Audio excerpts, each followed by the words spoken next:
Nangako ang Department of Labor and Employment na ipagpapatuloy nito ang laban para sa 85 pesos sa dagdag sahod ng mga minimum wage workers sa Metro Manila. Ito ay matapos maglabas ang Pasig Regional Trial Court Branch 152 ng Writ of Preliminary Injunction na pansamantalang pumipigil sa pagpapatupad ng Wage Order No. NCR-27. Ayon kay Labor Secretary Francis Tolentino, hindi basta tatanggapin ng DOLE ang desisyong magpapaliban sa dagdag sahod na inaasahang makatutulong sa mahigit 1 milyong manggagawa at kanilang pamilya. Sinabi ni Tolentino na gagamitin ng ahensya ang lahat ng legal remedies para ipaglaban ang wage increase. Giit ng kalihim, malaking tulong sa mga manggagawang sapat lamang ang kinikita para sa araw-araw ang dagdag na 85 pesos, lalo na para sa pagkain, pamasahe, upa, kuryente at gastusin sa paaralan.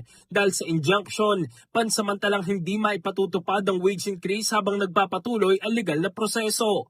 Noong August 13, pinagbigyan ng Pasig RTC ang petisyon ng Redicon Trading Construction Corporation at R2 Builders Incorporated laban sa Wage Order No. NCR-27 kasunod ng pag-expire ng naunang temporary restraining order ng korte. Tiniyak naman ni Tolentino na hindi pababayaan ng DOLE ang mga manggagawa habang nagpapatuloy ang laban sa korte. In the heart of changing lives, ako si Brigada Jigo Custodio ng 105.1 Brigada News of Manila, the Music and News Authority.